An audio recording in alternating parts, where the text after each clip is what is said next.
প্রমাজা আবিবি ও আর হাবিবি দেওয়ানি কাজবিধি 1908 এটার মধ্যে আছে হচ্ছে দেওয়ানি কাজবিধি 1908 যে 1 থেকে 158টা ধারা আছে, এই পূর্ণাঙ্গ সম্পূর্ণ ধারাগুলো এটার মধ্যে আছে।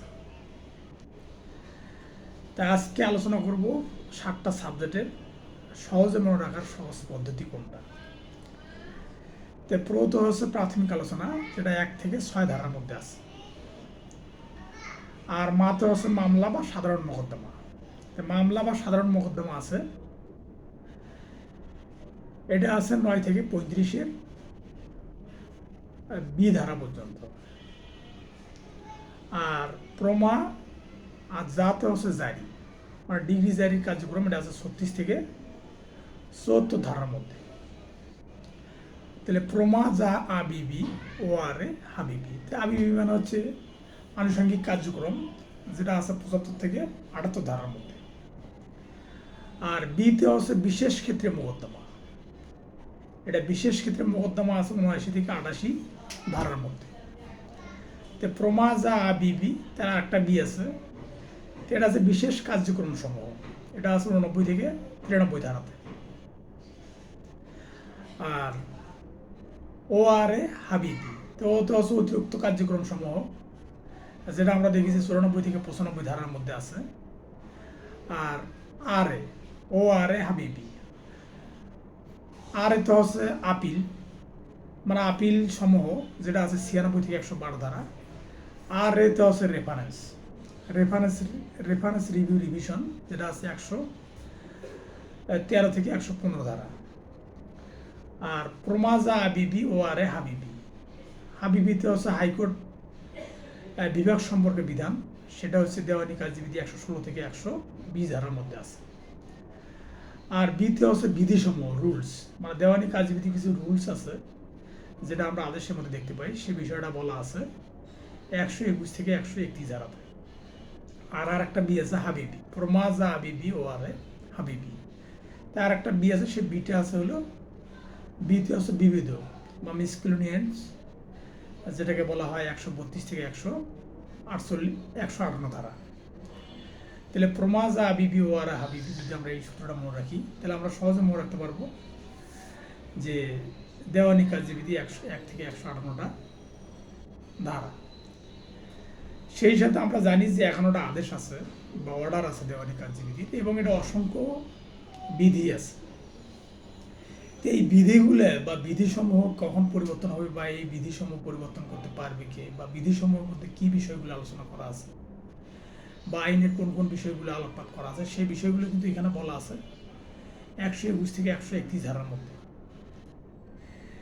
এখানে আরেকটা বিষয় আছে যে প্রমাজা আবিবি ওয়ারা হাবিবি, এখানে হচ্ছে দেওয়ানি কার্যবিধি 1908-এর 11টা অধ্যায় আছে এবং 1 থেকে 158 ধারা আছে। তাই আমি আরেকবার শর্ট টেকনিকে বলি, সেটা হচ্ছে যে প্রথম হচ্ছে প্রাথমিক আলোচনা, যেটা আছে 1 থেকে 6 ধারার মধ্যে, এটার কোনো অধ্যায় নাই। আর মাত্র হচ্ছে মামলা বা সাধারণ মোকদ্দমা। তাই মামলা বা সাধারণ মোকদ্দমা আছে 9 থেকে 35-এর খ ধারাতে, এটা হচ্ছে প্রথম অধ্যায়ে এটা বলা আছে। আর দ্বিতীয় অধ্যায় বলা আছে জারি, প্রমা যাতে হচ্ছে জারি, মানে ডিগ্রি জারি কার্যক্রম সমূহ, এটা বলা আছে 36 থেকে 74 ধারাতে, এটা বলা আছে দ্বিতীয় অধ্যায়ে। তারপর প্রমা যা আবিবি, আতে হচ্ছে আনুষঙ্গিক কার্যক্রম, এটা হচ্ছে 75 থেকে 78 ধারা, এটা বলা আছে তৃতীয় অধ্যায়ে। তাহলে আবিবিতে বিতে হচ্ছে বিশেষ ক্ষেত্রে মোকদ্দমা, এটা আছে 89 থেকে 88 ধারাতে, এটা আছে 4র্থ অধ্যায়ে। আর একটা বি আছে, সেটা হচ্ছে বিশেষ কার্যক্রম সমূহ, মানে হচ্ছে বিশেষ ক্ষেত্রে মোকদ্দমা আর বিশেষ কার্যক্রম সমূহ। তো বিশেষ ক্ষেত্রে মোকদ্দমা, এটা আছে 4র্থ অধ্যায়ে, এটা হলো 79 থেকে 88 ধারা। আর বিশেষ কার্যক্রম সমূহ বলা আছে 5ম অধ্যায়ে, এটা হলো 89 থেকে 93 ধারা। আর প্রমাজা আবিবি ও আর হাবিবি, তাহলে অতে হচ্ছে অতিরিক্ত কার্যক্রম সমূহ। তো অতিরিক্ত কার্যক্রম সমূহ আছে 94 থেকে 95 ধারা, এটা হলে আছে 6ষ্ঠ অধ্যায়ে।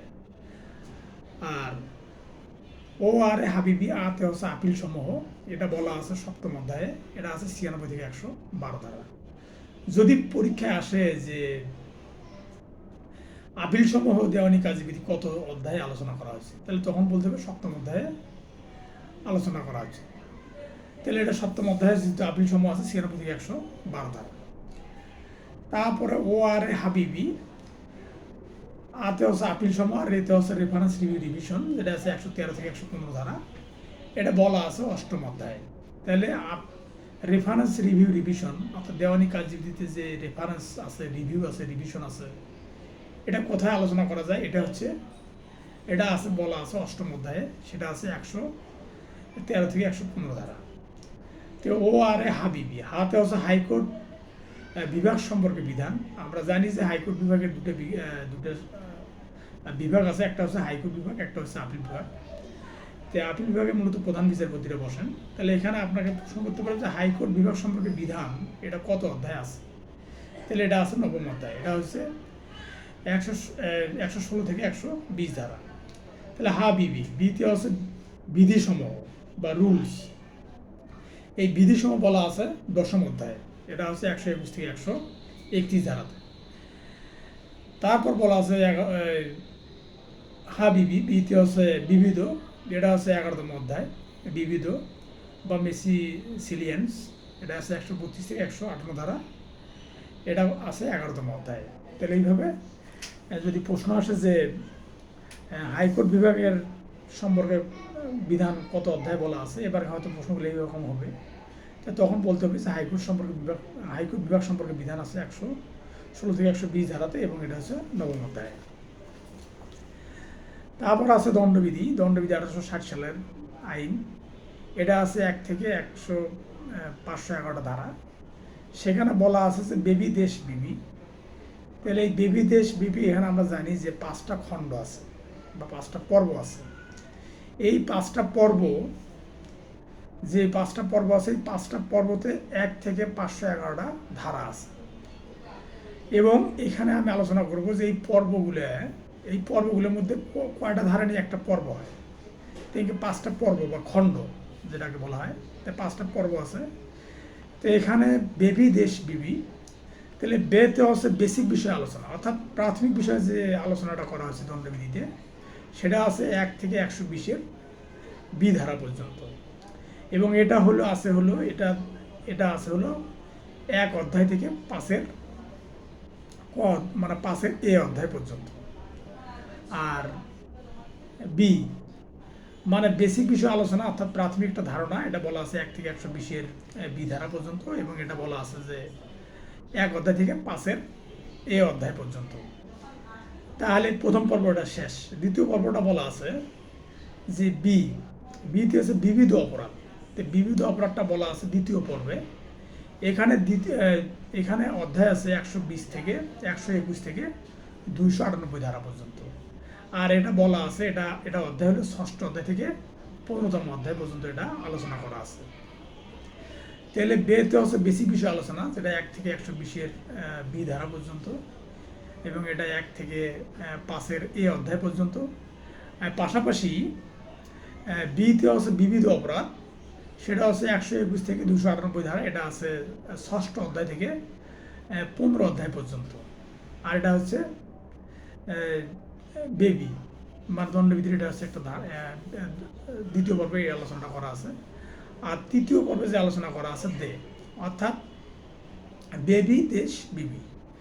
তাহলে দেহতে হচ্ছে মানব দেহ বা জীবন সংক্রান্ত যেটা অপরাধ, সেটা বলা আছে 299 থেকে 307 ধারাতে, এবং এটা বলা আছে 16তম অধ্যায়ে। তাহলে 16তম অধ্যায়ে বলা আছে তৃতীয় পর্ব যে দণ্ডবিধির 3টে পর্ব, তৃতীয় পর্ব বলা আছে যে মানব দেহ বা জীবন সংক্রান্ত অপরাধ, এটা বলা আছে 299 থেকে 307 ধারা, এবং এটা হলো 16তম অধ্যায়। এবার বেবি দেশ মানে দন্তেশ্ব আছে, দন্তেশ্ব তো সম্পত্তি সংক্রান্ত অপরাধ। হ্যাঁ, সম্পত্তি সংক্রান্ত অপরাধ বলা আছে 4র্থ পর্বে দণ্ডবিধি, এবং এটা হচ্ছে 378 থেকে 462 বি ধারা পর্যন্ত। আর এটা বলা আছে 17তম অধ্যায়। হ্যাঁ, তাহলে 17তম অধ্যায় বলা আছে যে সম্পত্তি সংক্রান্ত, অর্থাৎ চুরি ডাকাতি যা আছে সমস্ত কিছু এইখানে আলোচনা করা আছে, সেটা হচ্ছে দণ্ডবিধি 4র্থ পর্বে। এখন বেবি দেশ বিবি, তাহলে বিবিতে হচ্ছে বিবিধ অপরাধ সমূহ, এটা বলা আছে 5ম পর্বে, আর এটা হচ্ছে 463 থেকে 511 ধারা পর্যন্ত। এটা হলো অধ্যায় হলো 18 থেকে 23 অধ্যায়। এইভাবে যদি আমরা পর্বগুলো 5টা পর্ব যদি মনে রাখি এবং আমরা যদি এগুলো মনে রাখি যে দণ্ডবিধি 1860-এর কোন অধ্যায়ে মানব দেহ বা জীবন সংক্রান্ত বিষয়ে আলোচনা করা হয়েছে, তখন আমরা ইজিলি বলতে পারবো যে এটা আলোচনা করা হয়েছে 16তম অধ্যায়ে। এখন যদি প্রশ্ন আসে যে কোন অধ্যায়ে কোন পর্বে, অর্থাৎ দণ্ডবিধি 5টা পর্ব, অর্থাৎ কোন পর্বে মানব দেহ জীবন সংক্রান্ত আলোচনা করা হয়েছে, সেটা বলা আছে 3য় পর্ব। তাহলে এইভাবে যদি আমরা মনে রাখি যে বেবি দেশ বিধি, তাহলে আমরা ইজিলি মনে রাখতে পারবো যে দণ্ডবিধি 1 থেকে 511টা ধারা। আরেকটা বিষয় হলো যে ফৌজদারি কার্যবিধি। ফৌজদারি কার্যবিধিটা যেহেতু 1 থেকে 565টা ধারা, এটা একটু কঠিন, কিন্তু তারপরেও একটু প্রাথমিক ধারণা আপনাদের থাকতে হবে, কারণ প্রাথমিক ধারণা না থাকলে তাহলে দেখা যাবে যে তখন হঠাৎ সে বিষয়টা পড়া বা জানা খুব কষ্টকর হয়ে যাবে। তো এই জন্যে এখানে ফৌজদারি কার্যবিধি 1 থেকে 565টা ধারা মনে রাখার সহজ পদ্ধতি হচ্ছে যে প্রথমে আসাদ পরে তপু আবিষ্কার করে, এই বিষয়টা মনে রাখতে হবে। অর্থাৎ প্রথমে আসাদ পরে তপু আবিষ্কার করে। তাহলে প্রথম, অর্থাৎ এখানে খণ্ড আছে, ফৌজদারি কার্যবিধি 1898-এর খণ্ড আছে 9টা, এবং এখানে 9টা খণ্ডের মধ্যে এখানে দেওয়া যাচ্ছে যে 9টা খণ্ডে মানে প্রথম খণ্ডে কত অধ্যায় কত ধারা আলোচনা করা হয়েছে, দ্বিতীয় খণ্ডে কত ধারা থেকে কত ধারা আলোচনা করা হয়েছে, তৃতীয় খণ্ডে কি আলোচনা করা হয়েছে, কত ধারা আলোচনা করা হয়েছে, এই বিষয়গুলো এখানে ক্লিয়ার হয়ে যাবে। তো যাই হোক, যেহেতু প্রথমে আসা পরে তবু আবিষ্কার করে, এই বিষয়টা মনে রাখলেই কিন্তু আমরা পুরো ফৌজদারি 1 থেকে 565টা ধারা আমাদের একটা প্রাথমিক ধারণা সৃষ্টি হবে, এবং সেখানের প্রেক্ষিতে আমরা পরীক্ষায় অংশগ্রহণ করলে আমরা ভালো একটা রেজাল্ট বই আনতে পারবো। তো যাই হোক, সেই বিষয়টা হচ্ছে যে প্রথম মানে হচ্ছে প্রাথমিক বিষয়, এটা বলা আছে 1 থেকে 5 ধারাতে। তার মানে প্রাথমিক বিষয়টা বলা আছে 1 থেকে 5 ধারাতে। এটা হলো প্রথম খণ্ড, এটা হলো প্রথম খণ্ডের আলোচনা। প্রথম খণ্ডে প্রাথমিক বিষয় এটা 1 থেকে 5 ধারাতে, অর্থাৎ প্রথম খণ্ড 1 থেকে 5 ধারার মধ্যে সীমাবদ্ধ আছে। তারপরে আ মানে প্রথমে আসা, তাহলে আতে হচ্ছে আদালতের শ্রেণীবিভাগ ও ক্ষমতা, এটা দ্বিতীয় খণ্ডে আলোচনা করা হয়েছে। আর এখানে ধারা আছে 6 থেকে 41 ধারা পর্যন্ত। তো 6 থেকে 41 ধারা পর্যন্ত এখানে আলোচনা করা আছে। তো যদি আমরা 6 থেকে 41 ধারা পড়ি, তাহলে আমরা দেখতে পাবো যে আদালতের শ্রেণীবিভাগ ক্ষমতা, ফৌজদারি আদালতের শ্রেণীবিভাগ ক্ষমতা কী কী বিষয় বলা আছে সেই বিষয়টা আলোচনা করা আছে। আর প্রথমে আসা দ্বন্দ্বস্ব, আটা গেল হলো আদালতের শ্রেণীবিভাগ ক্ষমতা, আর দ্বন্দ্বস্ব হচ্ছে মানে আদালতের সাধারণ কার্যক্রম, ফৌজদারি আদালতের কী কী কার্যক্রম আছে সেই বিষয়টা বলা আছে তৃতীয় খণ্ডে। তাহলে আলোচনা করা আছে কোনটা, তাহলে 42 থেকে 105 ধারা এখানে তৃতীয় খণ্ডতে আলোচনা করা আছে। তাহলে তৃতীয় খণ্ডতে বলা আছে 42 থেকে 105 ধারা। এবার প্রথমে আসা, যেহেতু গেল আদালতের শ্রেণীবিভাগ ক্ষমতা, দ্বন্দ্বের সাথে গেল আদালতের সাধারণ ক্ষমতা, আর দতে যেহেতু একটা বাকি আছে, দতে হচ্ছে অপরাধ দমন, মানে ফৌজদারি আদালত কীভাবে অপরাধ দমন করে সেই বিষয়টা বলা আছে। এখানে বলা আছে এটা চতুর্থ খণ্ডে, তার মানে ফৌজদারি আদালত কীভাবে অপরাধটা দমন করে বা অপরাধের ব্যবস্থা করে সেই বিষয়টা বলা আছে হচ্ছে চতুর্থ খণ্ডে। তাহলে চতুর্থ খণ্ডে কত অধ্যায় থেকে কত অধ্যায় আলোচনা করা আছে, চতুর্থ খণ্ডে আলোচনা করা আছে 106 থেকে 153 ধারা পর্যন্ত। তাহলে 106 থেকে 153 ধারায় মানে কিভাবে অপরাধটা দমন করবে বা কোন পদ্ধতি অবলম্বন করে ফৌজদারি আদালত সেই বিষয়টা এখানে আলোকপাত করা আছে। আরেকটা বিষয় হলো যে তাহলে প্রথমে আসা পরে তপু, তাহলে পরেটা আমরা পড়বো না, তারপর তপুটা পড়বো। তত আছে তদন্ত, তো তদন্তটা মূলত আছে হলো ফৌজদারি কার্যবিধি 5ম খণ্ডে। তাহলে 5ম খণ্ডে তদন্ত আছে, এবং এখানে ধারা আছে 154 থেকে 176টা ধারা আছে। তাহলে আমাদের যদি প্রশ্ন আসে যে হলো ফৌজদারি কার্যবিধি 1898-এর তদন্ত সম্পৃক্ত খণ্ড কত নম্বর খণ্ডে তদন্ত সম্পর্কে আলোচনা করা আছে, তাহলে আমরা ইজিলি বলতে পারবো যে 5ম খণ্ডে এই বিষয়টা আলোচনা করা আছে। অর্থাৎ 5ম খণ্ডে আলোচনা করা আছে তদন্ত সম্পর্কে, অর্থাৎ ফৌজদারি আদালত মানে কি তদন্ত করবে, কোন পদ্ধতি অবলম্বন করে তদন্ত করবে সেই বিষয়টা বলা আছে ফৌজদারি কার্যবিধি 1898 এর পঞ্চম খণ্ডে। তাহলে পঞ্চম খণ্ডে যদি আরেকটা প্রশ্ন আসে যে পঞ্চম খণ্ডে কত ধারা থেকে কত ধারা পর্যন্ত আলোচনা করা আছে, তাহলে আমরা এখানে ইজিলি বলতে পারবো যে 154 থেকে 176 ধারা পর্যন্ত এখানে আলোচনা করা আছে। তাহলে প্রথমে আসা পরে তপু আবিষ্কার করে, ততে হচ্ছে তদন্ত, এবার তপু যেহেতু পদ্ধতি, তাহলে ফৌজদারি আদালত কোন পদ্ধতিতে এই তদন্তগুলো করে থাকে সেই বিষয়টা বলা আছে 177 থেকে 403 ধারাতে। এখন এটা বলা আছে ষষ্ঠ খণ্ডে। তাহলে আমি প্রথমে বলছি যে ফৌজদারি কার্যবিধি 1898 এর 9টা খণ্ড আছে। তো 9টা খণ্ডে মানে প্রথম খণ্ডে আলোচনা করা আছে 1 থেকে 5 ধারা, যেটা হচ্ছে প্রাথমিক বিষয়। তারপর দ্বিতীয় খণ্ডে আলোচনা করা আছে 6 থেকে 41 ধারা, যেটা হচ্ছে দ্বিতীয় খণ্ড। তৃতীয় খণ্ডতে আলোচনা করা আছে তৃতীয় খণ্ডে আলোচনা করা আছে যে আদালতের সাধারণ কার্যক্রম, সেটা আছে হলো 106 থেকে 153 ধারা। তারপরে পঞ্চম খণ্ডে আলোচনা করা আছে তদন্ত সম্পর্কে 154 থেকে 176 ধারা। ষষ্ঠ খণ্ডের পদ্ধতি সম্পর্কে আলোচনা করা আছে আদালত কোন কোন পদ্ধতি অবলম্বন করবে একটা অপরাধকে শনাক্ত করার জন্য, সেই বিষয়গুলো বলা আছে 107 থেকে 403 ধারাতে। তাহলে প্রথমে আসা পরে তপু, তাহলে পর্যন্ত পদ্ধতি পর্যন্ত গেল। এবার হচ্ছে আবিষ্কার, আতে হচ্ছে আপিল রেফারেন্স রিভিশন, এটা আলোচনা করা আছে ফৌজদারি কার্যবিধি 404 থেকে 442 এর ধারাতে। এটা হচ্ছে এটার খণ্ড হলো সপ্তম খণ্ড। তাহলে এখন যদি প্রশ্ন আসে যে ফৌজদারি কার্যবিধি 1898 এর আপিল সম্পৃক্ত আলোচনা কত খণ্ডে বা কততম খণ্ডে আলোচনা করা হয়েছে, তাহলে তখন আমরা ইজিলি বলতে পারবো যে আপিল সম্পর্কিত আলোচনা এটা বলা আছে সপ্তম খণ্ডে। তাহলে সপ্তম খণ্ডে কত ধারা থেকে কত ধারা আলোচনা করা হয়েছে, 404 থেকে 442 এ ধারা পর্যন্ত। তাহলে আবিষ্কার, তাহলে আটা গেল। এবার বিতে হচ্ছে বিশেষ কার্যক্রম। বিশেষ কার্যক্রম মানে ফৌজদারি কার্যবিধি 1898 এর ফৌজদারি আদালতগুলো যে কার্যক্রমগুলো গ্রহণ করে, যে বিশেষ কার্যক্রমগুলো গ্রহণ করে, সেই কার্যক্রম সম্পর্কে সেই কার্যক্রমগুলো কেমন হবে বা এগুলো আসলে কিভাবে সম্পৃক্ত হবে বা কিভাবে এগুলোকে প্রয়োগ করবে, সেই বিষয়গুলো আলোচনা করা আছে 464 থেকে 491 এ ধারা পর্যন্ত। 464 থেকে 491 এ ধারা পর্যন্ত এই বিশেষ কার্যক্রমটা আলোচনা করা হয়েছে অষ্টম খণ্ড। আর নবম খণ্ডে আলোচনা করা হয়েছে আবিষ্কার, সম্পূরক বিধানাবলী। সম্পূরক বিধানাবলী বলা আছে 492 থেকে 565 ধারাতে। 492 থেকে 565-তে বলা আছে সম্পূরক বিধানাবলী, আর এই সম্পূরক বিধানাবলী বলা আছে নবম খণ্ডে। তাহলে ফৌজদারি কার্যবিধি 1898 1 থেকে 565 ধারা মনে রাখার সহজ পদ্ধতি হচ্ছে যে প্রথমে আসা পরে তবু আবিষ্কার করা। তাহলে প্রথমে আসা পরে তবু আবিষ্কার করা, যদি আমরা এই সেন্টেন্সটা মনে রাখি তাহলে আমাদের 9টা খণ্ড এবং 1 থেকে 565 ধারা আমরা সহজে মনে রাখতে পারবো।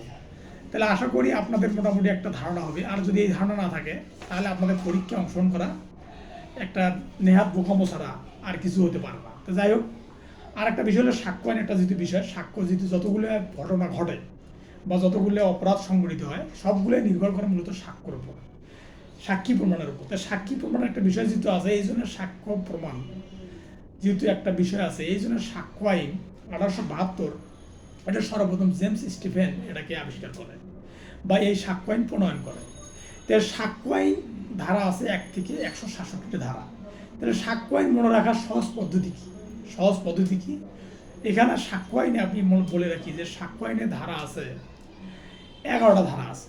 তাহলে আমরা দেখলাম যে দেওয়ানি কার্যবিধি ধারা আছে 11টা, সাক্ষ্য আইনে ধারাও আছে 11টা। দেওয়ানি কার্যবিধিতে দেখা যায় যে ধারা আছে 1 থেকে 158টা, আর সাক্ষ্য আইনে ধারা আছে 1 থেকে 167টা। তাহলে এই 167 ধারা আপনি কীভাবে মনে রাখবেন এবং এটা মনে রাখার সহজ পদ্ধতি কী, এবং আপনাকে মনে রাখতে হবে যে 11টা অধ্যায় আছে, সেই অধ্যায়টা কীভাবে আপনি মনে রাখবেন। তাহলে এখানে বলা আছে যে পিয়ার সাহেব প্রমাণ করেন ওডি স্কোয়ার এবং বিইডব্লিউ পদ্ধতির বিচার। যদি আপনি লেখেন যে পিয়ার সাহেব প্রমাণ করেন ওডি স্কোয়ার এবং বিইডব্লিউ পদ্ধতির বিচার, তাহলে এই কথাটার মধ্যেই মানে এই সেন্টেন্সটার মধ্যেই কিন্তু সাক্ষ্য আইনের 1 থেকে 167টা ধারা আছে এবং 11টা অধ্যায় আছে। তাহলে বলি, তাহলে প্রথম, তাহলে পিতে হচ্ছে প্রিলিমিনারি বা প্রাথমিক আলোচনা। তাহলে এই প্রাথমিক আলোচনাটা বলা আছে 1 থেকে 4 ধারাতে। তাহলে এটা কোথায় আছে? এটা আছে প্রথম অধ্যায়ে। তাহলে প্রথম অধ্যায়ে আমরা যদি বলি যে সাক্ষ্য আইনে প্রথম অধ্যায়ে কি আছে, প্রথম অধ্যায়ে দেওয়া আছে প্রাথমিক আলোচনা, যে পিতে হচ্ছে প্রিলিমিনারি বা প্রাথমিক আলোচনা। এই প্রাথমিক আলোচনা আছে 1 থেকে 4 ধারাতে। তো প্রথম অধ্যায় শেষ। এবার আর আছে একটা, তা আরতে হচ্ছে রেলিভেন্সি অফ ফ্যাক্ট, মানে ঘটনার প্রাসঙ্গিকতা। মানে আপনি যদি একটা অপরাধ সংঘটিত হয় সেটার আসলে কতটুকু প্রাসঙ্গিকতা আছে না নাই, বা যৌক্তিক না অযৌক্তিক, সে বিষয়টা নির্ভর করবে। এটা সাক্ষ্য আইনে বলা আছে 2য় অধ্যায়ে। এটা হচ্ছে রেলিভেন্সি অফ ফ্যাক্ট, ঘটনার প্রাসঙ্গিকতা, সেটা বলা আছে 5 থেকে 55 ধারাতে। 5 থেকে 55 ধারাতে যে বিষয়টা বলা আছে সেটা হচ্ছে যে ঘটনার প্রাসঙ্গিকতা, যেটাকে ইংলিশে বলা হয় রেলিভেন্সি অফ ফ্যাক্ট। তাহলে পিতে হচ্ছে প্রাথমিক আলোচনা 1 থেকে 4 ধারা, আর আরতে হচ্ছে রেলিভেন্সি অফ ফ্যাক্ট, ঘটনার প্রাসঙ্গিকতা, সেটা হচ্ছে 5 থেকে 55 ধারা। তাহলে প্রথম অধ্যায় 2য় অধ্যায় শেষ। তো সাহেবটা করার দরকার নেই। এবার প্রমাণ, এর প্রমাণটা মাইনাস করতে হবে, কিন্তু প্রমাণ সবসময় সব কিছু প্রমাণ করা যায় না। তাহলে প্রমাণ, তাহলে এখানে একটা বিষয় হলো যে প্রমাণ, এখানে মাইনাস মানে এখানে প্রমাণ করার প্রয়োজন নাই। সেটা কি? যে প্রমাণ করার প্রয়োজন নেই, এখানে বলা আছে need not to be prove, মানে need not to be prove, এটা বলা আছে 3য় অধ্যায়ে। তাহলে প্রমাণ করার প্রয়োজন নাই, সেটা 56 থেকে 58 ধারা। তাহলে সাক্ষ্য আইনে 56 থেকে 58 ধারায় বলা আছে জুডিশিয়াল নোটিশ। মানে জুডিশিয়াল নোটিশ হলো এমন একটা নোটিশ যেটা সর্বস্তরের জাস্টিস বা আইনজীবীগণ সেটা ইজিলি তারা জানতে পারে, এটা কোনো প্রমাণ করার প্রয়োজন নেই। যেমন এটা কী হতে পারে, যেমন বাংলাদেশের সাথে 1971 সালের যুদ্ধ, 1971 সালের যুদ্ধ প্রমাণ করার কোনো প্রয়োজন নেই। তারপর হচ্ছে সার্বভৌমত্ব, এবং আমাদের যে বাংলাদেশের যে স্কোয়ার মাইল রয়েছে, যে 1,47,570 বর্গ কিলোমিটার যে আছে, এখন যদি আপনাকে বলে যে এটা প্রমাণ করেন, এটা কিন্তু প্রমাণ করার প্রয়োজন নেই। সেই জন্য এগুলোকে বলা হয় জুডিশিয়াল নোটিশ। তারপর বাংলাদেশের সংবিধান, এখন বাংলাদেশের সংবিধান যদি বলে যে ধর্মনিরপেক্ষতা, তারপর হচ্ছে রাষ্ট্রীয় ধর্মনিরপেক্ষতার একটা বিষয় আছে, মৌলিক অধিকার একটা বিষয় আছে, 4টে যে স্তম্ভ আছে, এই 4টে স্তম্ভের বিষয় যদি বলা হয়, তাহলে এগুলো কিন্তু প্রমাণ করার প্রয়োজন নেই। তো এই জন্য এখানে বলা আছে যে 3য় অধ্যায়ে, অর্থাৎ প্রমাণ, মানে প্রমাণ করার প্রয়োজন নেই, অর্থাৎ জুডিশিয়াল নোটিশ, যেটা বলা আছে 56 থেকে 58 ধারা। তাহলে সাক্ষ্য আইনে 56 থেকে 58 ধারায় যে বিষয়গুলো থাকবে সেটা হচ্ছে জুডিশিয়াল নোটিশ, যেটাকে বাংলাদেশের সার্বভৌমত্ব, 1971 সালের যুদ্ধ, বাংলাদেশ সংবিধান, বাংলাদেশ সুপ্রিম কোর্ট, তারপর বাংলাদেশে কতজন আইনজীবী আছে, ওই কোর্টে এনরোলমেন্ট প্রাপ্ত কতজন আইনজীবী আছে, এগুলো কিন্তু জাস্টিসকে প্রমাণ করার প্রয়োজন নেই। এখন আপনি যদি প্রমাণ করেন যে আমি আইনজীবী, এটা আপনার যে স্থানীয় যে বার অ্যাসোসিয়েশন আছে ওটার মধ্যে আপনার নাম অন্তর্ভুক্ত করা আছে, এবং অন্তর্ভুক্ত হওয়ার সাথেই আইনজীবী মানে জাস্টিস জানবে, বিচারক জানবে, আদালত জানবে যে আপনি একজন আইনজীবী, এটা আপনার প্রমাণ করার প্রয়োজন হবে না। তাহলে এটা বলা আছে 3য় অধ্যায়ে। তো সাহেব প্রমাণ করেন ওডি স্কোয়ার, তাহলে ওতে হচ্ছে ওরাল এভিডেন্স, যেটা বলা আছে 4th অধ্যায়ে, এবং ওরাল এভিডেন্স সম্পর্কে বলা আছে সাক্ষ্য আইনের 59 থেকে 60 ধারা, এটা বলা আছে 4th অধ্যায়ে। তাহলে মৌখিক সাক্ষ্য, তার মানে কোনো বিষয়ে যদি প্রমাণ করতে চান, তাহলে আপনার মৌখিক সাক্ষ্য গ্রহণ করবে আদালত, সেটা হচ্ছে 59 থেকে 60 ধারার মধ্যে, এবং এটা আলোচনা করা আছে সাক্ষ্য আইনের 4th অধ্যায়ে। তারপর ডি স্কোয়ার, মানে তো দুটো ডি আছে দুটো। ডিতে হচ্ছে ডকুমেন্টারি এভিডেন্স। তাহলে ডকুমেন্টারি এভিডেন্স সম্পর্কে বলা আছে সাক্ষ্য আইনের 5ম অধ্যায়ে, এবং এটা বলা আছে যে দালিলিক সাক্ষ্য। ডকুমেন্টারি এভিডেন্স মানে হচ্ছে দালিলিক সাক্ষ্য, এটা বলা আছে 61 থেকে 90 ধারাতে।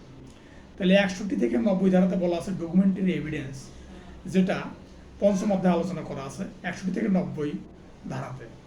এখন এখানে একটা বিষয় আছে যে দলিলের বিষয়বস্তু দলিল দিয়েই প্রমাণ করতে হবে, অর্থাৎ আপনি দলিলের বিষয়বস্তু কখনো মৌখিকভাবে প্রমাণ করতে পারবেন না, কিন্তু দলিলের বিষয়বস্তু দলিল দিয়ে প্রমাণ করতে হবে। কীরকম? যেমন ধরেন যে আপনি একটা জমি বিক্রি করতেছেন, সেই জমিটার রাস্তা নেই, এখন এটা জমি বিক্রি করার একটা বায়নামা হচ্ছে বা চুক্তিনামা একটা হয়ে গেছে। এখন আপনি যখন জমিটা রেজিস্ট্রি হবে, তখন আপনি বলতেছেন যে এই জমিটা আমি, যেহেতু এই জমিটা রাস্তা হয় নাই, এই জন্য আমি এই জমিটা আর নেব না, এটা আপনি বলতে পারবেন না। কারণ যেহেতু চুক্তি করার সময় আপনাকে মনে রাখা উচিত ছিল যে এই জমিটা যেহেতু রাস্তা নাই, সেই জন্য জমিটা আপনি কিনবেন কিনা সেই অনুযায়ী হিসেব করে আপনাকে বায়না করা উচিত ছিল। কিন্তু পরে যখন বায়নামা করার পর থেকে, যখন বায়নামা করা হয়ে গেল, হওয়ার পর যখন চুক্তি কওলা করার জন্য সময় চলে এলো, সেই সময় যদি আপনি বলেন যে যেহেতু এখানে রাস্তার বিষয় উল্লেখ করা নাই, এই জন্য আমি এটা মানি না, এটা আপনি আদালতকে বলতে পারবেন না। কারণ আপনাকে বায়না করার অর্থ হচ্ছে আপনাকে অবশ্যই জমিটি কিনতে হবে। তাহলে এটা হচ্ছে ডকুমেন্টারি এভিডেন্স বা দালিলিক সাক্ষ্য, এটা বলা আছে 61 থেকে 90 ধারাতে। তাহলে ওডি স্কোয়ার, তাহলে ওডি আরেকটা ডি আছে, তাহলে এখানে আরেকটা ডিতে এখানে বলা আছে exclusion of the oral evidence by documentary evidence. তার মানে দালিলিক সাক্ষ্য দ্বারা মৌখিক সাক্ষ্য বর্জন করা হবে। মানে আপনার দালিলিক সাক্ষ্য যেটা আছে, যেটা বায়নামা আছে, এই সাক্ষ্যটা কোনো মৌখিক সাক্ষ্য গ্রহণ করা হবে না, এখানে এটা বর্জন করা হবে। এটা বলা আছে সাক্ষ্য আইনের 6ষ্ঠ অধ্যায়ে। আর এটা ধারা হচ্ছে 91 থেকে 100 ধারা। তাহলে 91 থেকে 100 ধারাতে বলা আছে যে দালিলিক সাক্ষ্য দ্বারা মৌখিক সাক্ষ্য বর্জন, মানে exclusion of oral evidence by documentary evidence. এটাকে ইংলিশে বলা হয় exclusion of oral evidence by documentary evidence. এটা হলো দালিলিক সাক্ষ্য দ্বারা মৌখিক সাক্ষ্য বর্জন, এবং এটা বলা আছে 91 থেকে 100 ধারাতে। তাহলে পিয়ার সাহেব প্রমাণ করেন ওডি স্কোয়ার, তো ওডি স্কোয়ার শেষ হয়ে গেল। এবার আমরা এবং বিইডব্লিউ পদ্ধতির বিচার। তো বি তো আছে বার্ডেন অফ প্রুফ, মানে প্রমাণের দায়ভার। মানে আপনি যদি কোনো কিছু প্রমাণ করতে চান তাহলে আপনাকে সেটা প্রমাণ করতে হবে, তাহলে আদালত বিশ্বাস করবে যে আপনি এই ঘটনাটা ঘটছে। যদি আপনি প্রমাণ করতে না পারেন তাহলে তখন আদালত কিন্তু এটা গ্রহণ করবে না, বা এটা আদালতের কাছে গ্রহণযোগ্য হিসেবে পরিগণিত হবে না। তো যাই হোক, তো বার্ডেন অফ প্রুফ বলা আছে, প্রমাণের দায়ভার বলা আলোচনা করা আছে সাক্ষ্য আইনের 7ম অধ্যায়ে, এবং এটা হচ্ছে 101 থেকে 114 ধারাতে এই বিষয়টা বলা আছে। তাহলে প্রমাণের দায়ভার বার্ডেন অফ প্রুফ, তাহলে 101 থেকে 114 ধারাতে এটা বলা আছে 7ম অধ্যায়ে। এবার বিইডব্লিউ পদ্ধতির বিচার। ই একটা আছে স্টেবল। স্টেবল সম্পর্কে, অর্থাৎ স্টেবলের বাংলা হচ্ছে স্বকার্যজনিত বাধা। মানে অর্থাৎ আপনি যদি একটা কোনো কিছু প্রতিজ্ঞা করেন তাহলে পরে আপনি স্টেবল আর এই প্রতিজ্ঞা ভাঙতে পারবেন না। কীরকম? যেমন আপনি আমাকে বললেন যে ভাই আমি এই জমিটার মালিক, এখন দেখা যাচ্ছে যে জমিটার মালিক এবং এই হিসেবে আপনি বায়না নিছেন, আপনি আমার কাছ থেকে টাকা নিছেন। তাহলে পরে যখন জমিটার মালিক আপনি হয়েছেন তখন আপনি কিন্তু অস্বীকার করতে পারবেন না যে ওই জমিটা বিক্রি করতে আপনি চান নাই। এটাকে বলা হয় স্টেবল ইংলিশে, আর বাংলাতে বলা হয় যে স্বকার্যজনিত বাধা। অর্থাৎ আপনি নিজের কর্মের কারণে যদি কোনো ঘটনা ঘটে তাহলে সেটা আপনি অস্বীকার করতে পারবেন না। এটা বলা আছে 115 থেকে 117 ধারাতে। সাক্ষ্য আইনে বলা আছে 115 থেকে 117 ধারাতে, এবং এটা হচ্ছে 8ম অধ্যায়ে। এবার বিইডব্লিউ, তাহলে বি গেল হলে বার্ডেন অফ প্রুফ, ইতি হলো স্টেবল, আর ডাব্লিউতে হচ্ছে উইটনেস মানে সাক্ষী। মানে একটা মামলা বা একটা অপরাধ প্রমাণ করার জন্য কতজন সাক্ষীর প্রয়োজন হবে, সাক্ষীর কোয়ালিটি কীরকম হবে, বা সাক্ষী আসলে আদালত নিবে কি নেবে না, বা সাক্ষীর যোগ্যতা কি, এইগুলো বিষয়ে কিন্তু আলোচনা করা আছে 9ম অধ্যায়ে, এবং এটা হচ্ছে 118 থেকে 134 ধারাতে। অর্থাৎ 118 থেকে 134 ধারাতে বলা আছে যে বোবা সাক্ষী, বুধির সাক্ষী, কানে শোনে না, বিভিন্ন সাক্ষ্যের এখানে সাক্ষীর বিবরণ দেওয়া আছে। মানে অর্থাৎ কোন ধরনের ব্যক্তি সাক্ষী দিতে পারবে এবং কোন ধরনের ব্যক্তি সাক্ষী দিতে পারবে না, সেটা বলা আছে 118 থেকে 134 ধারাতে। এটা হলো 9ম অধ্যায়ে আলোচনা করা আছে। এবার বিইডব্লিউ পদ্ধতির বিচার। পদ্ধতি, যদি পদ্ধতি একটা বিষয় বলাই আছে তাহলে সাক্ষ্য গ্রহণ, সাক্ষীর কী ধরনের যোগ্যতা হবে, কী হবে না হবে, এটা আলোচনা করা হলো। এবং সাক্ষ্য গ্রহণের পদ্ধতিটা কীরকম হবে, এই সাক্ষ্য গ্রহণের পদ্ধতিটা কীরকম হবে এটা বলা আছে 10ম অধ্যায়ে। এই 10ম অধ্যায়ে এখানে আছে হলে এখানে ধারা হলে 133 থেকে 166 ধারা পর্যন্ত। তাহলে এখানে মানে অর্থাৎ মানে সাক্ষ্য গ্রহণ কোন পদ্ধতিতে সাক্ষ্য গ্রহণ করা হবে, সেটা কমিশন দিয়ে সাক্ষ্য গ্রহণ করা হবে, না আদালতে ডেকে গ্রহণ করা হবে, না লিখিতভাবে গ্রহণ করা হবে, এটা আদালত সিদ্ধান্ত গ্রহণ করবে। সেক্ষেত্রে আদালত 133 থেকে 166 ধারাতে এই বিষয়টা লিপিবদ্ধ করা আছে, সাক্ষ্য আইনের এই বিষয়টা বলা আছে, এবং এটা আলোচনা করা আছে 10ম অধ্যায়ে। এবার বিচার। এখন সাক্ষ্য গ্রহণ সব কিছু শেষ হয়ে গেল। এখন এখানে বলা আছে পিয়ার সাহেব প্রমাণ করেন ওডি স্কোয়ার এবং বিইডব্লিউ পদ্ধতির বিচার। তাহলে এটা বিচার করার প্রয়োজন নেই। অর্থাৎ 11তম অধ্যায়ে বলা আছে যে বিচার করার প্রয়োজন নাই, নো নিউ ট্রায়াল। অর্থাৎ 167 ধারাতে এই বিষয়টা বলা আছে। এখানে নো নিউ ট্রায়াল, অর্থাৎ যদি একটা বিচার যদি সম্পূর্ণ হয় তাহলে আপনি আপিল করতে পারবেন, কিন্তু আপনি ওই বিচারটা পুনরায় আবার শুরু করতে পারবেন না। এটা কীরকম হলো? বিষয়টা হলো এইরকম যে যদি নো নিউ ট্রায়াল, অর্থাৎ 167 ধারা, সাক্ষ্য আইনে 11তম অধ্যায় একটাই ধারা আছে, সেটা হলো 167 ধারা। 167 ধারা যদি কোনো বিষয় যদি নিষ্পত্তি হয়ে যায় তাহলে আপনি সেটা পরবর্তীতে আর ওটাকে প্রথমে শুরুতে নিয়ে আসতে পারবেন না। তার মানে যেটা হয়ে গেছে সেটাই আপনার মানতে হবে, অথবা আপনি যদি না মানেন তখন সেটা হাইকোর্টে আপিল করতে হবে, অথবা আপনার কোর্ট অনুযায়ী সেখানে আপিল করতে হবে। তাহলে এইভাবে মনে রাখতে হবে যে পিয়ার সাহেব প্রমাণ করেন ওডি স্কোয়ার এবং বিইডব্লিউ পদ্ধতির বিচার। তাহলে এই বিষয়টা যদি মনে রাখতে পারেন তাহলে আপনি ইজিভাবে মনে রাখতে পারবেন যে 1 থেকে 67 ধারা এবং 11টা অধ্যায়।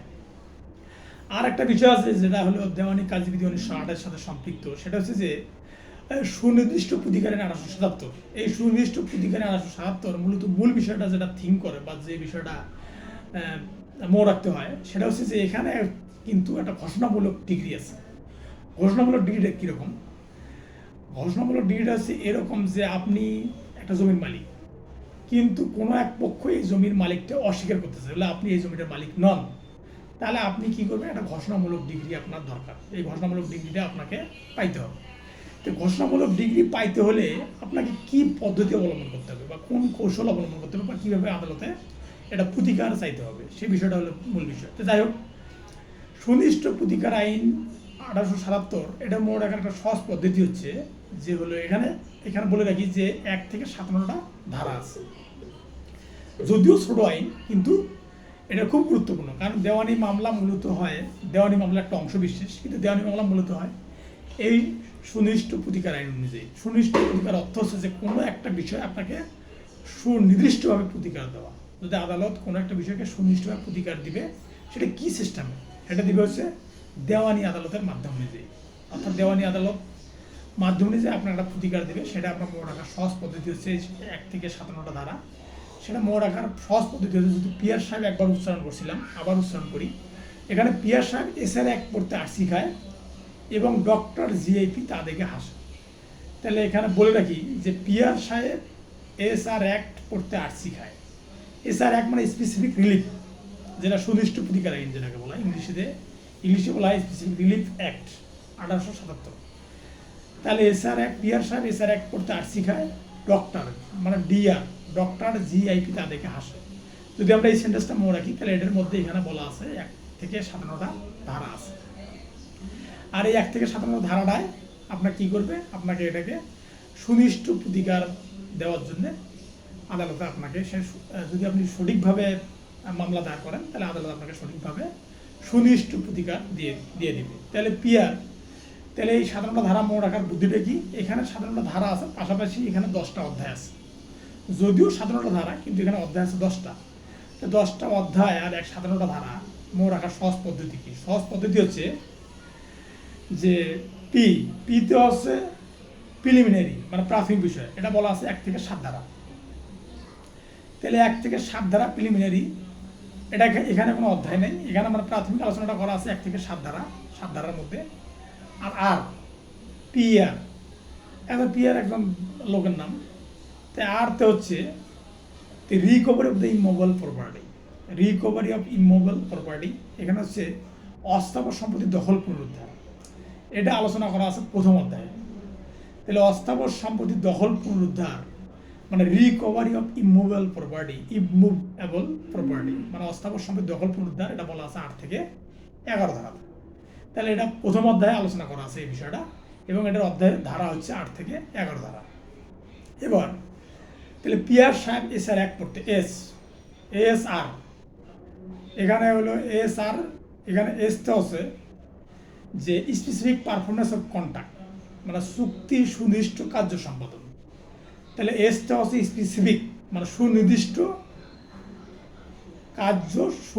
কার্য সম্পাদন। তাহলে স্পেসিফিক পারফরমেন্স অফ কন্ট্রাক্ট মানে চুক্তি, তাহলে চুক্তির সুনির্দিষ্ট কার্য সম্পাদন, এটা বলা আছে সুনির্দিষ্ট প্রতিকার আইনে 2য় অধ্যায়, এবং এখানে আলোচনা করা আছে 12 থেকে 30 ধারা। তাহলে 12 থেকে 30 ধারাতে বলা আছে যে কোনো চুক্তি যদি সুনির্দিষ্ট কার্য সম্পাদন করতে হয়, সেটা সুনির্দিষ্ট প্রতিকার আইন 1877-এর 2য় অধ্যায়ে আলোচনা করা আছে, এবং এটা আছে 12 থেকে 30 ধারাতে। তো যাই হোক, তাহলে এস মানে হচ্ছে স্পেসিফিক পারফরমেন্স অফ কন্ট্রাক্ট, যেটা চুক্তি সুনির্দিষ্ট কার্য সম্পাদন। আর এসআর মানে পিয়ার সাহেব এসআর অ্যাক্ট পড়তে আরসি খায়। তাই আর তো আছে রেকটিফিকেশন অফ দ্য ইনস্ট্রুমেন্ট, এটা বলা আছে রেকটিফিকেশন অফ ইনস্ট্রুমেন্ট, অর্থাৎ 3য় অধ্যায়ে বলা আছে দলিল সংশোধন সম্পর্কে। যদি কোনো দলিল বা চুক্তি, যে কোনো চুক্তি হলে দলিল, যদি আপনি চুক্তিটা সংশোধন করতে চান বা যদি চুক্তির মধ্যে যদি কোনো ঘাপলা থাকে বা কোনো প্রতারণা থাকে বা ভুল তথ্য দেওয়া থাকে, তাহলে আপনি চুক্তিটা সংশোধন করতে পারবেন। সেটা কত অধ্যায় অনুযায়ী? সেটা হচ্ছে 3য় অধ্যায় অনুযায়ী, এবং সেটা হচ্ছে 31 থেকে 34 ধারার মধ্যে আছে। সুনির্দিষ্ট প্রতিকার আইন 31 থেকে 34 ধারার মধ্যে আছে। Rectification of the instrument. Instrument মানে দলিল, আর রেকটিফিকেশন মানে সংশোধন। তাহলে দলিল সংশোধন করতে পারবেন 31 থেকে 34 ধারাতে, এবং এটা বলা আছে 3য় অধ্যায়ে। তাহলে পিয়ার সাহেব এসআর অ্যাক্ট পড়তে আরসি, আমরা আরসি সবাই কম বেশি চিনি, আমরা সবাই আরসি খাইও, সমস্যা নাই। এই আর্থ হচ্ছে রেসিসিশন অফ কন্ট্রাক্ট। রেসিসিশন অফ কন্ট্রাক্ট মানে চুক্তি রদ বা বাতিল, মানে রেসিসিশন অফ কন্ট্রাক্ট। কন্ট্রাক্ট মানে চুক্তি, আর রেসিসিশন মানে বাতিল, মানে কোনো চুক্তি বাতিল। এটা হলো সহজ বাংলাদেশে নাকচ করা বা বাতিল করা বা প্রত্যাহার করা। আপনি একটা চুক্তি করছেন কিন্তু ওই চুক্তিটা বাতিল করতে চাচ্ছেন, তো সেটা হলো আলোচনা করা আছে সুনির্দিষ্ট প্রতিকার আইনের 4th অধ্যায়ে, এবং এটা হলো আছে ধারা হচ্ছে 35 থেকে 38 ধারাতে। তাহলে 35 থেকে 38 ধারাতে বলা আছে রেসিসিশন অফ কন্ট্রাক্ট মানে চুক্তি বাতিল বা রদ করা। রদ যেটাকে বলা মানে আদালতের ভাষায় বলা হয় রদ, মানে বাতিল করা বা প্রত্যাহার করা বা নাকচ করা, এইরকম শব্দ ব্যবহার করা যায় আর কি এইটা। তাহলে এসআর অ্যাক্ট পড়তে আরসি, তাহলে আর্থ হচ্ছে রেসিসিশন অফ কন্ট্রাক্ট মানে দলিল বাতিল, আর সিতে হচ্ছে ক্যান্সেলেশন অফ ইনস্ট্রুমেন্ট। একটা হচ্ছে রেজিস্ট্রেশন অফ কন্ট্রাক্ট মানে চুক্তি রদ বা বাতিল, আর একটা হচ্ছে সরাসরি দলিল বাতিল। মানে চুক্তি তো বিভিন্ন রকম হয়, যেমন ধরেন যে দোকান ভাড়ার জন্য আপনি একটা চুক্তি করছেন, আপনি 3 বছর বা 5 বছরের জন্য একটা চুক্তি করছেন, এটা কিন্তু দলিল না, এটা জাস্ট একটা চুক্তি। আর দলিলটা হচ্ছে কোনটা? দলিল হচ্ছে যে আপনি জমি বায়না করছেন বা কওলা করছেন, এইগুলো কিন্তু দলিল। যেগুলো আছে সরকারি, সেটা সরকারের সাথে কিছু সম্পৃক্ত থাকে, সরকারি দলিল বেসরকারি দলিল একটা বিষয় আছে। তাহলে এইগুলো হচ্ছে দলিল। ইনস্ট্রুমেন্ট এবং দলিল এটার মধ্যে পার্থক্য হচ্ছে ইনস্ট্রুমেন্ট মূলত বিষয় হলো ইনস্ট্রুমেন্টগুলো হলো যে কোনো বিষয়ে হতে পারে। যেমন আপনি আমার সাথে ব্যবসায়িক চুক্তি করছেন, এটা কিন্তু একটা ইনস্ট্রুমেন্ট আর কন্ট্রাক্ট। আর দলিলটা হচ্ছে যে এমন একটা বিষয় যেখানে মানে একটা স্থাবর সম্পত্তি চিরতরে হারাবার একটা সম্ভাবনা থাকে, সেটা হচ্ছে একটা দলিল। মানে এটা মানে চিরতরে একটা মানে অর্থাৎ সম্পত্তি আপনি এমন দলিল করে দিচ্ছেন যেটা আর কোনো সময় ফেরানো সম্ভব না বা কোনো সময় এটা ফিরে পাওয়া সম্ভব না, সেক্ষেত্রে কিন্তু দলিল শব্দটা প্রযোজ্য। আর যদি কোনো জায়গায় দোকান ভাড়া দিচ্ছেন বা ঘর ভাড়া দিচ্ছেন বা কোনো একটা ইজারা চুক্তি দিচ্ছেন, মানে ইজারা বলতে মানে কন্ট্রাক্ট নিচ্ছে আর কি, যে 5 বছর খাসত বা 3 বছর খাসত, এগুলো হচ্ছে একটা চুক্তি বা কন্ট্রাক্ট। আর দলিলটা হচ্ছে যে যখন একটা জিনিস নিঃশর্তহীনভাবে আপনি দিবেন, তখন সেটাকে দলিল হিসেবে আখ্যায়িত করা হয় বা ওটা দলিল বোঝায় আর কি। তো যাই হোক, তা আর্থ হচ্ছে রেজিস্ট্রেশন অফ কন্ট্রাক্ট, যেটা বলা আছে 25 থেকে 38 ধারাতে, এবং এটা 4th অধ্যায়ে বলা আছে। আর একটা সিতে হচ্ছে ক্যান্সেলেশন অফ ইনস্ট্রুমেন্ট মানে দলিল বাতিল। একটা হলো চুক্তি বাতিল, একটা হচ্ছে দলিল বাতিল। তাহলে এই দলিল বাতিলটা বলা আছে 5ম অধ্যায়ে, এবং এটা আছে 39 থেকে 41 ধারাতে। তারপরে পিয়ার সাহেব এসআর অ্যাক্ট পড়তে আরসি খায় ডক্টর মানে ডি আর আর আছে একটা। ডিতে হচ্ছে ডকুমেন্টারি মানে ডিক্লারেটরি অফ সুট মানে ডিক্লারেটরি অফ সুট মানে ঘোষণামূলক মোকদ্দমা, বা ডিক্লেয়ার সুট বা ডিক্লারেটরি ডিগ্রি যেটাকে বলা হয়।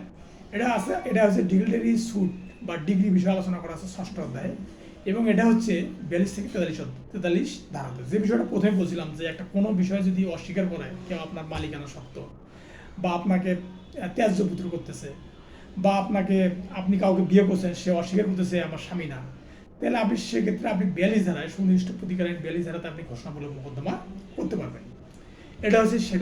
সেটা আলোচনা করা আছে সুনির্দিষ্ট প্রতিকার আইনের 6ষ্ঠ অধ্যায়ে, এবং এটা আছে 42 থেকে 43 ধারাতে। তাহলে ডক্টর হচ্ছে মানে ডিক্লারেটরি সুট বা ডিক্লারেটরি ডিগ্রি বা ঘোষণামূলক মোকদ্দমা। আর ডক্টর আচ্ছা আরতে বলা আছে যে রিসিভার বা অ্যাপয়েন্টমেন্ট অফ রিসিভার মানে রিসিভ তত্ত্বাবধায়ক নিয়োগ বা রিসিভার নিয়োগ। যেমন ধরা যায় একটা জমির সম্পর্কে, একটা জমি কার আসলে মালিক কে, এই মালিক শনাক্ত করা যাচ্ছে না। মানে যে জমিটা নিয়ে নালিশ চলতেছে বা যে জমিটা নিয়ে মামলা চলতেছে, ওই জমিটা আসলে মূল প্রকৃত মালিক কে সেটা নির্ণয় করা যাচ্ছে না। সেক্ষেত্রে আদালত কি করবে? রিসিভার নিয়োগ করবে। যে রিসিভার ওই জমিটা কি করবে? তত্ত্বাবধান করবে, এবং ওই জমি থেকে কি পাওয়া উচিত বা কি পাওয়া উচিত না, এই বিষয়গুলো সে নির্ধারণ করবে। এটা হলো এটাকে বলা হয় যে রিসিভার নিয়োগ বা অ্যাপয়েন্টমেন্ট অফ রিসিভার বা তত্ত্বাবধায়ক নিয়োগ। এটা বলা আছে 7ম অধ্যায়ে, আর এটা বলা আছে 40 ধারাতে। তো সুনির্দিষ্ট প্রতিকার আইনের 40 ধারাতে বলা আছে রিসিভার সম্পর্কে বা তত্ত্বাবধায়ক নিয়োগ। একটা বিষয় ক্লিয়ার করি, সেটা হচ্ছে যে যদি কোনো জমির মালিকানা সত্ত্ব যদি শনাক্ত করা না যায়, সেক্ষেত্রে কিন্তু আদালত কী করবে, তখন রিসিভার নিয়োগ করবে। এই হলো একটা বিষয়। আর একটা বিষয় হচ্ছে ডক্টর জিআইপি তাদেরকে আসে। জিআইপি, জিতে হচ্ছে গভর্নমেন্ট, মানে গভর্নমেন্ট ডিউটি কিছু থাকে, হ্যাঁ। তো সুনির্দিষ্ট প্রতিকার আইনে গভর্নমেন্ট ডিউটি আলোচনা করা আছে। এখানে গভর্নমেন্ট ডিউটি মানে সরকারের দায়িত্ব কর্তব্য সম্পর্ক। সরকার তো দায়িত্ব কর্তব্য হয় না, মূলত কর্তব্য হয় সরকারের কাজে যারা নিয়োজিত থাকে, সরকারি যারা চাকরিজীবী কর্মচারী, প্রজাতন্ত্রের যারা কর্মচারী, তাদের কি দায়িত্ব কর্তব্য আছে এটা আলোচনা করা আছে সুনির্দিষ্ট প্রতিকার আইনের 8ম অধ্যায়ে, এবং এটা বলা আছে 45 থেকে 51 ধারাতে এই বিষয়টা বলা আছে। তাহলে জিআইপি, জিতে হচ্ছে গভর্নমেন্ট ডিউটিস বা সরকারের দায়িত্ব কর্তব্য সম্পর্কে আলোচনা, এটা বলা আছে 45 থেকে 51 ধারাতে। এবার আইতে হচ্ছে ইনজাংশন, মানে ইনজাংশনটা আলোচনা করা আছে 9ম অধ্যায়ে। সুনির্দিষ্ট প্রতিকার আইনে যদি কোনো জমির মালিকানা যদি শনাক্ত হওয়ার পর এখন যে লোকটা ওই জমিটা ভোগ করতেছে, এখন ওই লোকটা জমিটা যে কোনো সময় হস্তান্তর করতে পারে বা রূপান্তর করতে পারে। রূপান্তর বলতে কীরকম, যেমন ধরেন যে জমি আছে, এখন সে ইট ভাড়াকে দিয়ে দিল যে এখান থেকে মাটি নিয়ে যা, সে মাটি বিক্রি করে দিল। তাহলে জমি থেকে যে মাটি নিয়ে যায়, স্বাভাবিকভাবে জমিটা পুকুর হয়ে যাবে বা ডিঘি হয়ে যাবে বা খনন বা খাল হয়ে যাবে। তাহলে এইরকম ক্ষেত্রে আদালত কী করে, তখন ইনজাংশন দেয়, অর্থাৎ অস্থায়ী নিষেধাজ্ঞা। মানে একটা ইনজেকশন 3 প্রকার আছে, একটা আছে পার্মানেন্ট ইনজেকশন, তারপর হচ্ছে টেম্পোরারি ইনজেকশন, আর হচ্ছে যে এই অন্তর্বর্তীকালীন নিষেধাজ্ঞা যেটাকে বলা হয়। তাহলে এই 3 ধরনের নিষেধাজ্ঞা দেয় আদালত, যে যাতে জমিটা যাতে কোনো ক্ষয়ক্ষতি না হয়। তাহলে এটা হলো জিআইপি। তাহলে অর্থাৎ আইতে হচ্ছে ইনজাংশন, যেটা বলা আছে 52 থেকে, সুনির্দিষ্ট প্রতিকার আইনে বলা আছে 52 থেকে 53 ধারাতে, আর এটা আলোচনা করা আছে 9ম অধ্যায়ে। এবার 10ম অধ্যায়ে বলা আছে যে জিআইপি তাদেরকে হাসে। তো পিতে হচ্ছে পার্মানেন্ট বা পারপিচুয়াল ইনজাংশন, মানে চিরস্থায়ী নিষেধাজ্ঞা।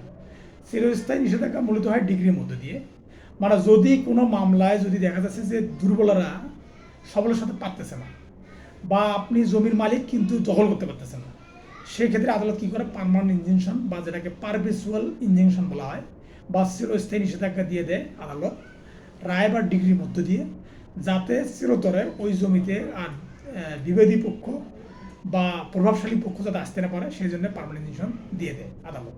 যদি আদালত বুঝতে সক্ষম হয় যে এই লোক দুর্বল বা এই লোক জমি দখল করতে পারবে না, তবে সেক্ষেত্রে আদালত কী করে, চিরস্থায়ী নিষেধাজ্ঞা প্রদান করে।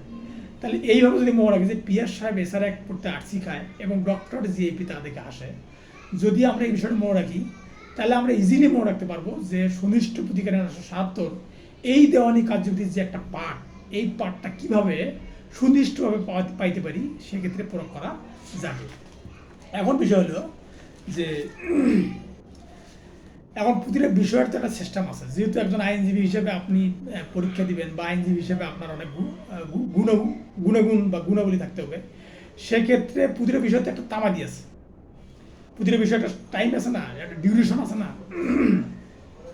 এখন আপনি মামলা আজকে জমি দখল করছে আপনি 500 বছর 100 বছর পরে যা জমি মামলা করছে, তাহলে হবে? সেটা তো হবে না। তাহলে এই জন্যই মূলত তামাদি আইনটা তৈরি হয়েছে। তো তামাদি আইনের কাজটা কী? তামাদি আইনের কাজটা হলো যে নির্দিষ্ট সময়ের মধ্যে আপনাকে কী করতে হবে, মামলা দায়ের করতে হবে। তাহলে তামাদি আইন 1908, এই তামাদি আইন 1908-এ 32টা ধারা আছে এবং 1 থেকে 130টা অনুচ্ছেদ আছে।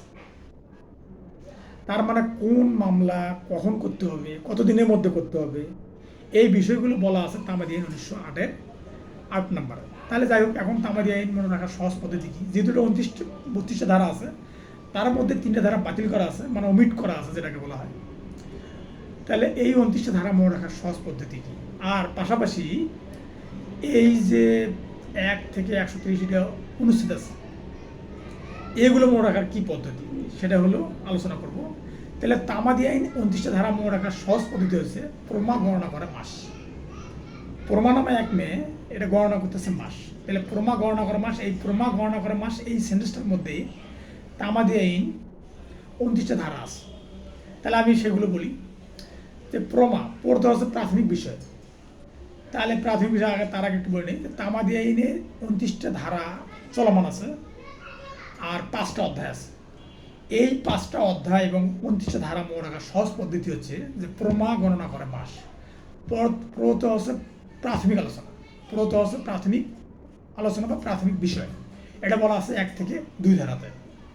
আর মা প্রমা, তাই মাতে হচ্ছে আর একটা বিষয় বলি যে এটা প্রথম অধ্যায়ে আলোচনা করা আছে, প্রাথমিক বিষয় এটা প্রথম অধ্যায়ে আলোচনা করা আছে এবং এখানে 1 থেকে 2 ধারা।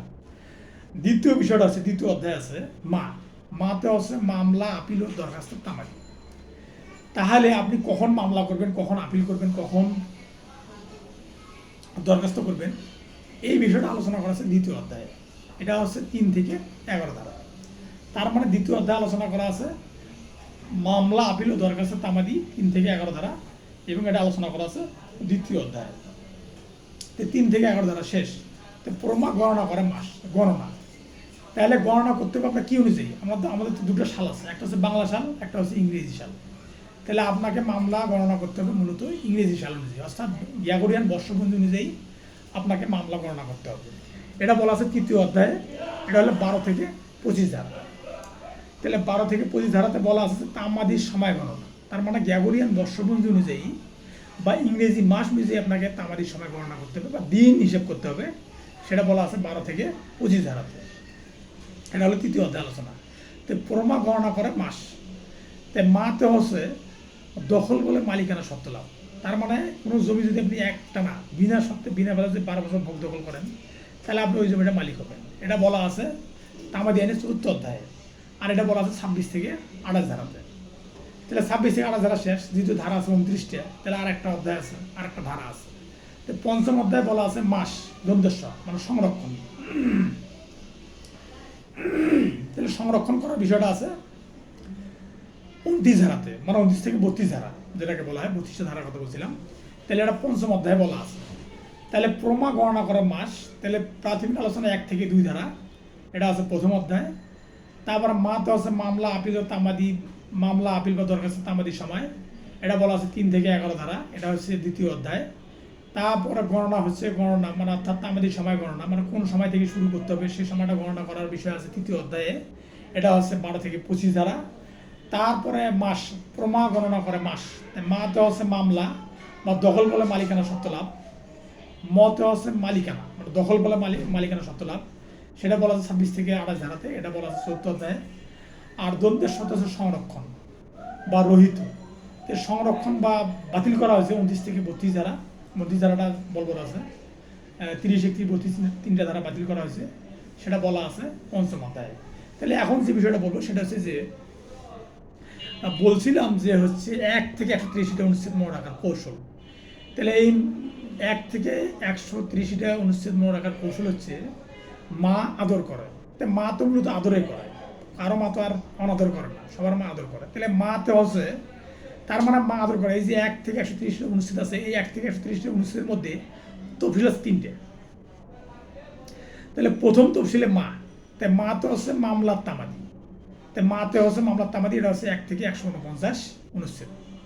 তার মানে মামলা করার তামাদি কতদিন থাকবে, কোন সময় করবেন, কয়দিন হবে, সেটা হচ্ছে আছে হলো প্রথম তফসিলে, মানে 1 থেকে 149 অনুচ্ছেদের মধ্যে এটা আছে। এবার দ্বিতীয় তফসিলে আছে মা আদর করে। তাহলে আদর করে, তাহলে আদর তো করবে, তাই আতে হচ্ছে আপিল দায়েরের তামাদি। তার মানে আপিল দায়েরের তামাদি কয়দিন হবে, এটা বলা আছে 150 থেকে 157 অনুচ্ছেদে, এটা আলোচনা করা আছে দ্বিতীয় তফসিলে। এবার আদর করে, দর আদর, আতে হচ্ছে আপিল দায়েরের তামাদি। এবার দতে হচ্ছে দরখাস্ত দায়েরের তামাদি। তাহলে দরখাস্ত দায়েরের তামাদি হলো 3য় তফসিলে আছে, এটা আছে 158 থেকে 183 অনুচ্ছেদ। তাহলে এইভাবে যদি মনে রাখেন যে মা আদর করে, তাহলে এখান থেকে এখানে বলা আছে তামাদি আইনে 1 থেকে 130টা অনুচ্ছেদ আছে। আর প্রমা গণনা করে মাস, এটার মধ্যে বলা আছে 1 থেকে 32টা ধারা সম্পর্কে এখানে বলা আছে। তাহলে এটা শেষ। তাহলে আমরা পাইলাম তামাদি, পাইলাম সব কিছু পাইলাম। এবার একটা বিষয় আছে, সেটা হচ্ছে যে আপনি যেহেতু আইনজীবী হবেন, আইনজীবী হওয়ার জন্য আপনাকে একটা পলিসি অবলম্বন করতে হবে। সেটা হচ্ছে যে আইনজীবী হওয়ার জন্য কী করা যাবে আর কী করা যাবে না, সেই বিষয়টা বলা আছে Bangladesh legal practitioner and bar council order বা রুলস 1972। তো Bangladesh legal practitioner bar council order 1972 এখানে 46টি অনুচ্ছেদ আছে। তারপরে 1 থেকে 101টা মানে 1 থেকে 101টা অনুচ্ছেদ আছে, সরি বিধি আছে, 1 থেকে 101টা বিধি আছে। তারপর দি ক্যাননস অফ প্রফেশনাল কন্ট্রাক্ট অ্যান্ড এথিকুইটি, এটাতে 4টে অধ্যায় আছে, এখানে 42টি বিধি আছে। তো যাই হোক, যেহেতু Bangladesh legal practitioner bar council order 1972 এখানে হচ্ছে 1 থেকে 101টা অনুচ্ছেদ আছে বা বিধি আছে, এই বিধিগুলো মনে রাখার সহজ পদ্ধতি কী? এই বিধিগুলো মনে রাখার সহজ পদ্ধতি হলো প্রাণীর সবচেয়ে তালিকায় কম তাই আমরা অভাবী। যদি আপনি এই সেন্টেন্সটা মনে রাখেন তাহলে আপনার ইজিলি মনে থাকবে যে প্রাণীর সবচেয়ে তালিকায় কম তাই আমরা অভাবী। এই সেন্টেন্সটার মধ্যে 1 থেকে 101টা বিধি আছে, এই বিধিগুলো মনে রাখার সহজ পদ্ধতি। এবং এই 1 থেকে 101টা যে বিধি আছে এই বিধিগুলোতে 10টা অধ্যায় আছে। তো 10টা অধ্যায় আলোচনা করি। প্রাণী মানে অর্থাৎ প্রারম্ভিক আলোচনা মানে প্রাথমিক আলোচনা, এটা বলা আছে 1 থেকে 2 বিধিতে, আর এটা হচ্ছে প্রথম অধ্যায়। তারপরে প্রাণী, নিতে হচ্ছে নির্বাচনটা আলোচনা করা আছে 2য় অধ্যায়ে, আর এটা হলো বিধি হচ্ছে 3 থেকে 27 বিধি। তাহলে প্রাণী সবচেয়ে তালিকায় কম তাই আমরা অভাবী, তাই প্রাণী গেল। এবার সবচেয়ে দন্তের পচে সবচেয়ে দন্তের সাথে সংজ্ঞা, তার মানে সংজ্ঞা বলা আছে 3য় অধ্যায়ে, আর এটা বিধি হচ্ছে 28 থেকে 40। তার মানে 28 থেকে 40 বিধিতে বার কাউন্সিল বা বার অ্যাসোসিয়েশন কি বা কীভাবে এগুলো সংগঠিত হয় পরিচালিত হয় সবগুলো সম্পর্কে বলা আছে 28 থেকে 40 বিধিতে, এবং এটা হলো 3য় অধ্যায়ে আলোচনা করা আছে। তো প্রাণীর সবচেয়ে এবার পদ্ধতি, তাহলে আপনি কি করতে পারবেন আর কি করতে পারবেন না সেটা শাস্তিমূলক পদ্ধতি বলা আছে 4th অধ্যায়ে, আর এটা আলোচনা হলো 41 থেকে 51 বিধি। এবার সবচেয়ে, তাহলে পদ হচ্ছে শাস্তিমূলক পদ্ধতি, হচ্ছে সংজ্ঞা, আর তো হচ্ছে চেয়ারম্যান, মানে বার কাউন্সিলের যে চেয়ারম্যান হবে তার কী কী কোয়ালিটি থাকবে বা কী কী যোগ্যতা সম্পন্ন থাকতে হবে সেটা বলা আছে 5ম অধ্যায়ে, এবং এটা বলা আছে 52 থেকে 57 বিধিতে।